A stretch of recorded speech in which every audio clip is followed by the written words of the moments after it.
Okay, let me just start by saying that this is an extremely weighty matter that needs to be treated with this seriousness it deserves. So yesterday, I'm sure you heard the PS from the Ministry of Education once again announcing that that the ministry will release funds to schools next week. We have lost count of the numerous times such promises have been made since the Kenya Kwanza regime took over. This is turning out to be a game of lies, managing the public on the one hand, while setting up school heads for failure, which the ministry has now perfected.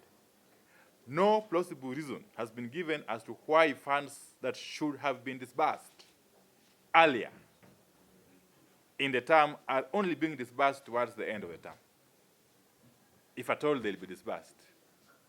It is for this reason that we take the position that the Ministry of Education is setting up school heads and managers for ridicule, failure, and blame.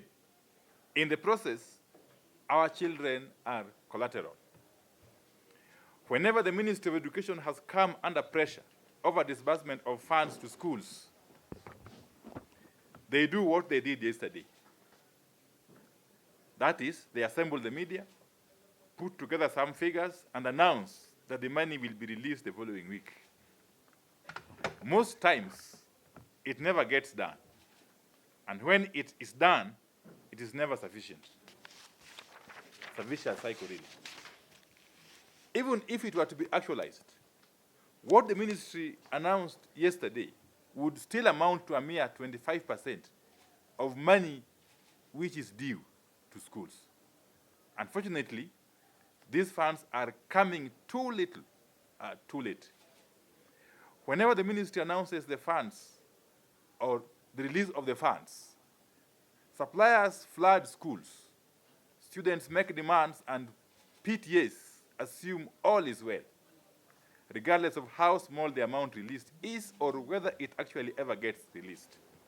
The Ministry of Education is running the critical sector by setting up principals, school heads, and managers for failure, and then lying to learners and parents.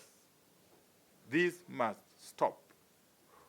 We are here to call out the government on the lies that have now crippled schools and exposed otherwise innocent principals, head teachers, and school managers to the wrath of parents and learners who buy into government lies that funds have been released to schools and other learning institutions.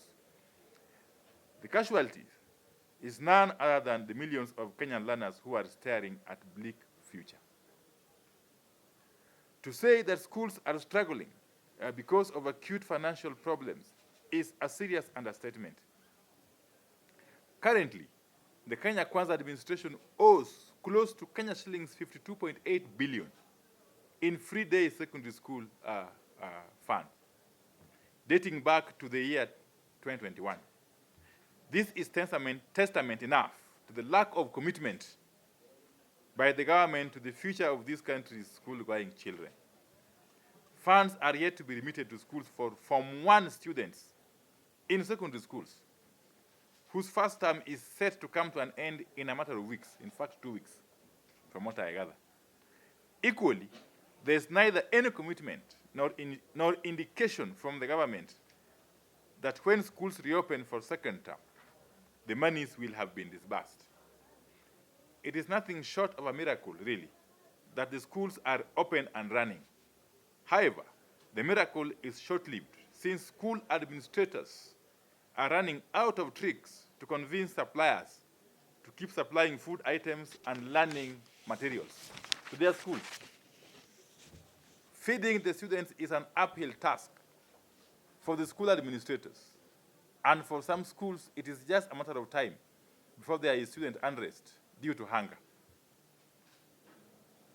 We had the PS lament that this capitation money is not meant for feeding children or pupils. Well, he must be made to understand that there's a ripple effect. When you don't release capitation money, it affects every other school program, okay? Directly or indirectly. In a bid to make ends meet, some schools have resorted to either increasing boarding fees, food rationing, or changing the students' menu altogether to make ends meet. The situation is dire, as for the first time since 2005, parents have been left with no choice but to buy exercise books for their children. Further, a number of schools are contemplating closing school earlier than scheduled and doing away with end-of-term tests because they can no longer afford basics like stationery. Some school administrators admit that they are forced to play hide and seek with school suppliers who are constantly and rightfully so demanding payments from these schools. In other cases, schools have resorted to slashing budget for extracurricular activities.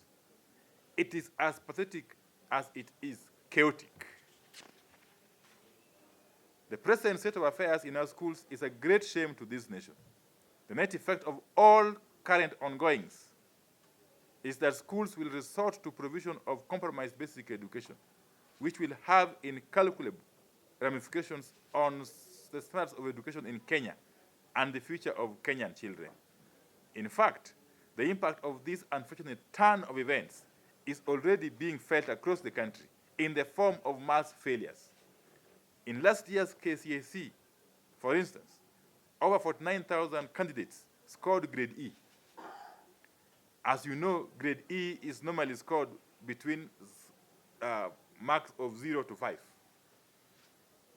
This trend of increasing failure rates in high school has persisted for the last 3 years, with 2023 being the worst performed KCSE examination in the recent past.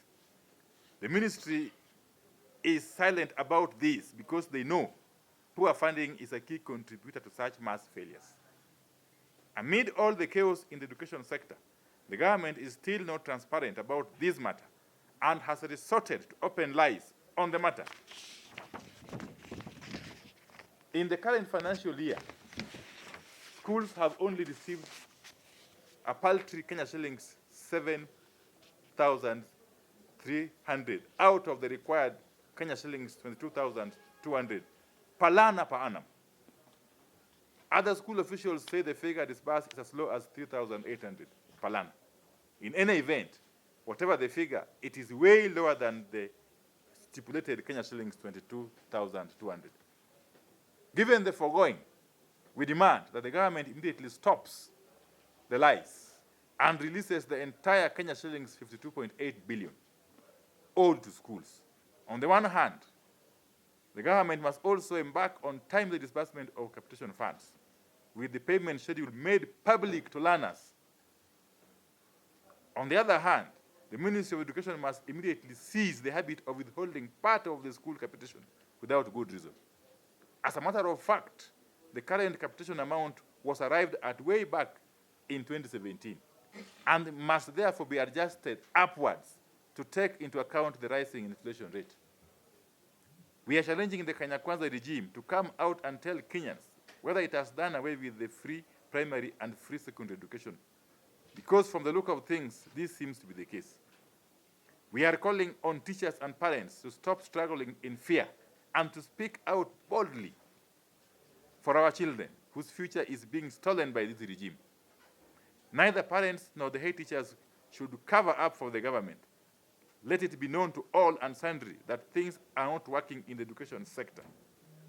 School heads have run out of ideas to run schools without money, and parents cannot afford the monies that they were in fact promised that the government would cater for.